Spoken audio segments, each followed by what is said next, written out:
ಕೇಂದ್ರ ಸರ್ಕಾರ ಕಳೆದ ಅಧಿವೇಶನದಲ್ಲಿ ಒಂದು ಪ್ರಮುಖವಾದಂತಹ ನಿರ್ಣಯವನ್ನು ಮಾಡಿದ್ರು. ಒಂದು ಬಿಲ್ ಅನ್ನು ಪಾಸ್ ಮಾಡಿದ್ದಾರೆ. ಅದರ ಬಗ್ಗೆ ವಿಶೇಷವಾಗಿ ಕಾಂಗ್ರೆಸ್ನ ರಾಜ್ಯ ಘಟಕದಲ್ಲಿ ಬಹಳ ದೊಡ್ಡ ಮಟ್ಟದ ಅಪಪ್ರಚಾರಗಳು ನಡೀತಾ ಇದೆ. ಇಲ್ಲಿ ಯಾವೊಂದು ಕೇಂದ್ರ ಸರ್ಕಾರ ಹಿಂದೆ ಇದ್ದಂತೆ 2005ರಲ್ಲಿ ಪ್ರಾರಂಭ ಆದಂತಹ ಮನ್ರೇಗಾ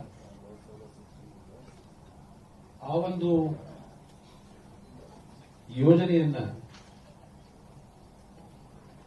ಕಳೆದ ಅಧಿವೇಶನದಲ್ಲಿ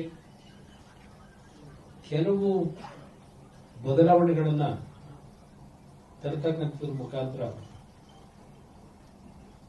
ಹೆಸರನ್ನು ಬದಲಾವಣೆ ಮಾಡಿದ್ದಾರೆ ಅಂತಕ್ಕಂಥ ಒಂದು ಹಿನ್ನೆಲೆಯಲ್ಲಿ ಅದನ್ನೇ ರಾಜಕೀಯವಾಗಿ ಕಾಂಗ್ರೆಸ್ ಪಕ್ಷ ದುರ್ಬಳಕೆ ಮಾಡಿಕೊಳ್ಳಿ ಹೊರಟಿದ್ದಾರೆ. ಯಾವೊಂದು ಹೊಸದಾಗಿ ಹೆಸರನ್ನು ನೆಟ್ಟಿದ್ದಾರೆ, ವಿಕಸಿತ್ ಭಾರತ್ ರೋಜ್ಗಾರ್ ಮತ್ತು ಆಜೀವಿಕಾ ಮಿಷನ್ ಖಾತರಿ ಅಂತಕ್ಕಂಥದ್ದು ಅದರ ಸಂಪೂರ್ಣ ಹೆಸರು. ಆದರೆ ಅದನ್ನ ಶಾರ್ಟ್ ಆಗಿ ಜಿ ಅಂತ ಹೇಳಿ ಕೇಂದ್ರ ಸರ್ಕಾರ ಮಹಾತ್ಮ ಗಾಂಧೀಜಿಯವರಿಗೆ ಅಪಚಾರ ಮಾಡಿ ಅವರ ಹೆಸರನ್ನ ಬದಲಾವಣೆ ಮಾಡಿದ್ದಾರೆ ಅಂತಕ್ಕಂಥ ಒಂದು ದೊಡ್ಡ ಅಪಪ್ರಚಾರವನ್ನ ಕಾಂಗ್ರೆಸ್ ಪಕ್ಷ ಮಾಡ್ತಾ ಇರತಕ್ಕಂಥದ್ದು ನೋಡ್ತಾ ಇದ್ದೇವೆ. ಎಷ್ಟರ ಮಟ್ಟಿಗೆ ಕಾಂಗ್ರೆಸ್ ಸುದೀರ್ಘವಾದಂತಹ ಆಡಳಿತ ನಡೆಸಿದಂತವರು, ಬಹುಶಃ ಹಲವಾರು ಯೋಜನೆಗಳು, ನೂರಾರು ಯೋಜನೆಗಳು ಬಂದಿದ್ದಾವೆ ಕೇಂದ್ರ ಸರ್ಕಾರದಲ್ಲಿ, ರಾಜ್ಯ ಸರ್ಕಾರದಲ್ಲಿ. ಯಾವುದಾದರೂ ಪ್ರಮುಖವಾದಂತಹ ಯೋಜನೆಗಳಿಗೆ ಮಹಾತ್ಮ ಗಾಂಧೀಜಿಯವರ ಹೆಸರನ್ನ ಎಷ್ಟು ಹೆಸರನ್ನ ಇಟ್ಟಿದ್ದಾರೆ.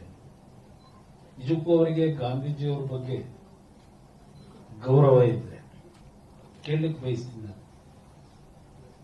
ಕರ್ನಾಟಕದಲ್ಲೇ ಎಷ್ಟು ಹೆಸರನ್ನು ಇಟ್ಟಿದ್ದಾರೆ ಈ ಸರ್ಕಾರ, ಕಾಂಗ್ರೆಸ್ ಸರ್ಕಾರಗಳು ನಡೆಯಬೇಕಾದ್ರೆ ಕಾಂಗ್ರೆಸ್ ನಾಯಕರು ಕೇಳಲಿಕ್ಕೆ ಬಯಸ್ತೀನಿ. ನಾ ಈಗಿನ ಈ ಒಂದು ಜಿ ಅಂತಕ್ಕಂಥ ಬಿಲ್ಲಿನ ಬಗ್ಗೆ, ಈ ಯೋಜನೆ ಬಗ್ಗೆ ವಿಧಾನಸಭೆಯ ಏನೋ ಅಧಿವೇಶನ, 2 ದಿನದ ಅಧಿವೇಶನ ಕರೀತೀವಿ. ಏನೋ ಮುಂದಿನ 26ನೇ ತಾರೀಕಿನಿಂದ ಕನಿಷ್ಠ ಒಂದೊಂದು ವಿಧಾನಸಭಾ ಕ್ಷೇತ್ರದಲ್ಲಿ 5 ಕಿಲೋಮೀಟರ್ 10 ಕಿಲೋಮೀಟರ್ ವರೆಗೆ ಪಾದಯಾತ್ರೆ ಮುಖಾಂತರ ಈ ಯೋಜನೆ ಜನವಿರೋಧಿ ನಿಧಿ ಅಂತಕ್ಕಂಥದ್ದನ್ನ ಜನಗಳ ಮುಂದೆ ತೆಗೆದುಕೊಂಡು ಹೋಗ್ತೀವಿ ಅಂತ ಹೇಳಿ ಕಾಂಗ್ರೆಸ್ ಪಕ್ಷ ಈಗಾಗಲೇ ಘೋಷಣೆ ಮಾಡಿಕೊಂಡಿದ್ದಾರೆ. ನಾನು ಕಾಂಗ್ರೆಸ್ ನಾಯಕರಿಗೆ ಕೇಳಲಿಕ್ಕೆ ಬಯಸ್ತೀನಿ, ಯಾವ ರೀತಿಯಲ್ಲಿ ಇದು ಜನಸಾಮಾನ್ಯರಿಗೆ, ಕೂಲಿ ಕಾರ್ಮಿಕರಿಗೆ ಇವತ್ತು ಅನ್ಯಾಯ ಆಗ್ತಕ್ಕಂಥದ್ದು ಅನ್ನೋದು ಪ್ರಶ್ನೆ ಇದೆ. ಏನು ಕಾಂಗ್ರೆಸ್ ಸರ್ಕಾರ ಆಡಳಿತದಲ್ಲಿದ್ದಾಗ 2005ರಲ್ಲಿ ಈ ಒಂದು ಯೋಜನೆಯನ್ನ 2006-2007ರಿಂದ ಪ್ರಾರಂಭ ಆಯಿತು. ಒಳ್ಳೆ ಉದ್ದೇಶದಲ್ಲೇ ತಂದಿದ್ದಾರೆ. ನಾನು ಈ ಒಂದು ಯೋಜನೆ ತಂದಿರತಕ್ಕಂಥದ್ದು ತಪ್ಪು ಅಂತ ಹೇಳಲಿಕ್ಕೆ ಹೋಗೋದಿಲ್ಲ. ಅವತ್ತಿನ ದಿನ ಬಡ ಕೂಲಿ ಕಾರ್ಮಿಕರಿಗೆ ನಿರುದ್ಯೋಗದ ಸಮಸ್ಯೆಯಿಂದ ಗ್ರಾಮೀಣ ಪ್ರದೇಶದಲ್ಲಿ ಹಲವಾರು ಕುಟುಂಬಗಳ ವಂಚನೆಗಳೇನಾಗಿದೆ ಅವರುಗಳಿಗೆ ನಿರುದ್ಯೋಗದ ಸಮಸ್ಯೆಯಿಂದ ಒಳ್ಳೆ ಉದ್ದೇಶದಲ್ಲಿ ತಂದಿದ್ದಾರೆ. ನಾನು ಈ ಒಂದು ಕಾರ್ಯಕ್ರಮ ಅತ್ಯಂತ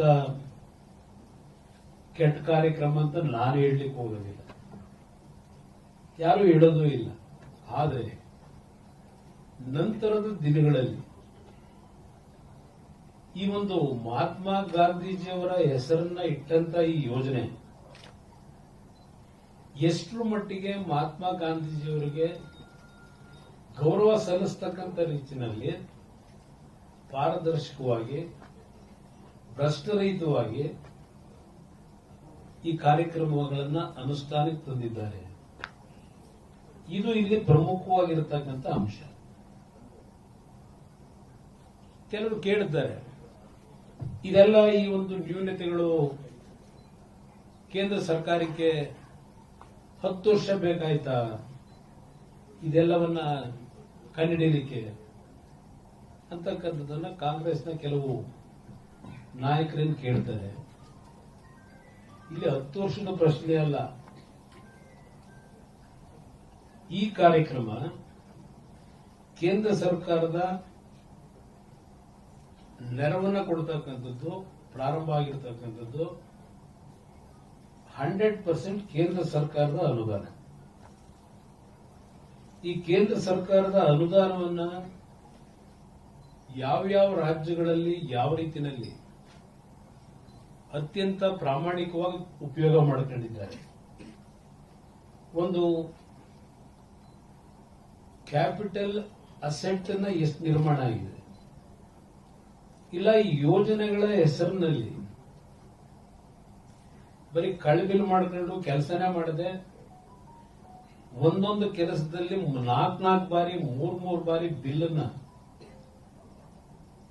ಮಾಡಿಕೊಂಡು ಉಳ್ಳವರು ಇದನ್ನ ನಿರುದ್ಯೋಗಿಗಳ ಹೆಸರಿನಲ್ಲಿ ಯಾವ ರೀತಿಯಲ್ಲಿ ದುರುಪಯೋಗ ಪಡಿಸ್ಕೊಂಡಿದ್ದಾರೆ. ಇದೆಲ್ಲ ಮಾಹಿತಿಗಳು ಸುದೀರ್ಘವಾಗಿ ತನಿಖೆಗಳಾದ ನಂತರ ಬಂದಂತ ವರದಿ. ಅದರ ಹಿನ್ನೆಲೆಯಲ್ಲಿ ಈ ಒಂದು ಮಾಡಿಫಿಕೇಶನ್ ಅಂತಕ್ಕಂಥದ್ದನ್ನ ಈ ಬಿಲ್ ಮುಖಾಂತರ ಕೇಂದ್ರ ಸರ್ಕಾರ ಇತ್ತೀಚೆಗೆ ಜಾರಿ ತರಬೇಕು ಅಂತ ತಂದಿದ್ದಾರೆ. ಒಳ್ಳೆ ಉದ್ದೇಶದಿಂದ. ಮನ್ರೇಗಾದಲ್ಲಿ ಇದ್ದಂತ ಹಲವಾರು ತಪ್ಪುಗಳೇನಿದೆ, ಲ್ಯಾಕುನಗಳೇನಿತ್ತು, ಅದನ್ನ ಯಾವ ರೀತಿ ಸರಿಪಡಿಸಬೇಕು ಅಂತಕ್ಕಂಥ ಹಿನ್ನೆಲೆಯಲ್ಲಿ ಇವತ್ತು ಉತ್ತಮವಾದ ರೀತಿಯಲ್ಲಿ ಈ ಒಂದು ಯೋಜನೆಯನ್ನ ಅನುಷ್ಠಾನಕ್ಕೆ ತರಲಿಕ್ಕೆ ಪ್ರಯತ್ನ ಪಟ್ಟಿದ್ದಾರೆ ಅನ್ನೋದು ನನ್ನ ಅಭಿಪ್ರಾಯ. ನಿಮ್ ಗಮನಕ್ಕೆ ನಾನು ತರ್ತಕ್ಕಂಥದ್ದು, ಈ ಯೋಜನೆ ಪ್ರಾರಂಭ ಆಗಿದ್ದು 2006-07 ಪ್ರಾರಂಭ ಆಯಿತು. 2013-14 ಟೋಟಲ್ ಪರ್ಸೆಂಟೇಜ್ ಜನರೇಟ್ ಆಗಿರತಕ್ಕಂಥದ್ದು 1660 ಕೋಟಿ. 2006-07 2013-14